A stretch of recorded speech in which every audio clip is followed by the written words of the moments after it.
My life changed the day that my brother died. The joy that was in our hearts and the laughter and noise in our room was gone. I was now alone in a world of silence. My voice was the only voice in my family. And over the years, my voice made it possible for Mama and Papa to function in the hearing world. Well, sure, I thought about leaving to live my own life. But no, I couldn't. They needed me. It's not easy living in the deaf world.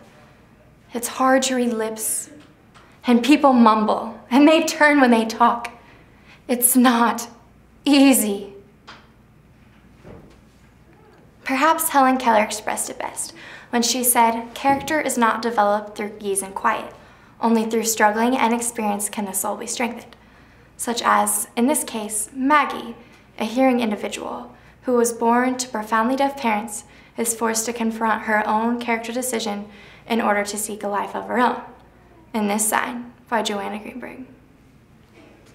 Well, you know, it's not easy for me either. They talk through me, and I am their only voice in their ears. It's gotten to the point where I don't even think I have my own voice anymore. I mean, well, where is my life? I have one foot in the hearing world and one foot in the deaf. I need balance for happiness. I need balance, but the thing is, this is my life here. Mama and Papa can't function in this world without me. Well, I never had many friends in school. I suppose it was because I was afraid that if I had ever gotten too close to anyone, they would have to find out about my family. No. It's not that I'm ashamed. It's just, I didn't want them to have to go through with that. Well, then there was this boy. His name was William. Oh, he was so special. He made me feel normal. Oh, he was so special, but I couldn't tell my parents were deaf. Well, I couldn't lose him either. So William and I were getting married, and just minutes before, he had to leave for the army. I didn't have time to tell my parents, so I sent him a telegram. I now know that was a big mistake. I'm sorry it happened the way it did. William had last-minute orders and asked me to marry him. I couldn't phone you. Oh, Mama, this is the happiest moment of my life. Please share it with me. Well, say something. We did not run away, and I'm not ashamed of my parents. Yes, I told them that you were deaf, and it doesn't matter to him. It does not pity Mama. William and I love each other. He wants to meet you, and he wants his mother to meet you too. So I told him you'd ask them to dinner. Well, that night happened to be the biggest disaster of my life. Mother was suspicious of the others and got up in the middle of dinner accusing the others of judging her. You're always saying that the world only knows that you are deaf, but you never give them a chance to know any different. Those people wanted to get to know you, but now you're hiding from them? Well, help them understand you. Fine.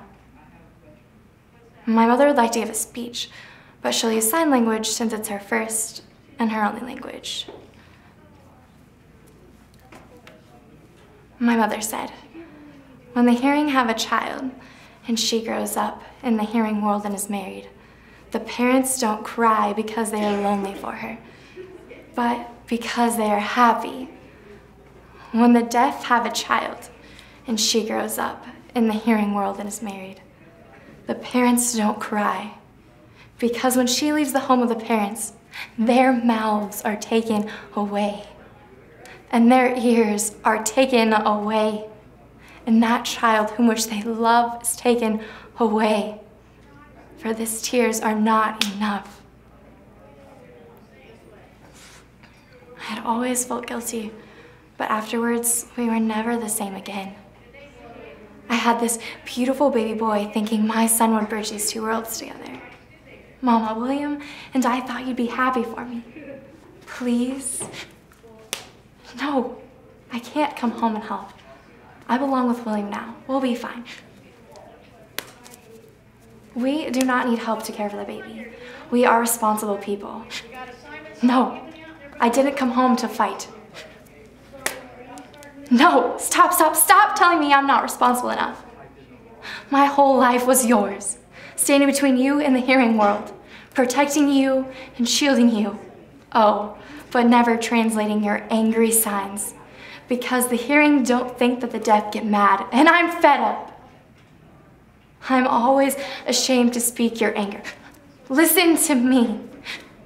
Oh, I don't believe this. I've always been there for you and Papa, being your voice and your ears.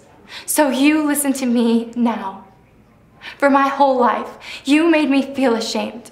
You made me feel that, and angry and sad. Oh, I wanted so much to run away, but I stayed. So don't you dare say I'm not responsible enough. I have been responsible since the day I was born of deaf parents. And every time I hear the deaf, I feel like I'm taking something from you. And it hurts. It hurts so much. Mama, I've always wanted to tell you. I'm sorry. I'm sorry. I'm sorry I can hear. I love you so much, Mama. I love you too.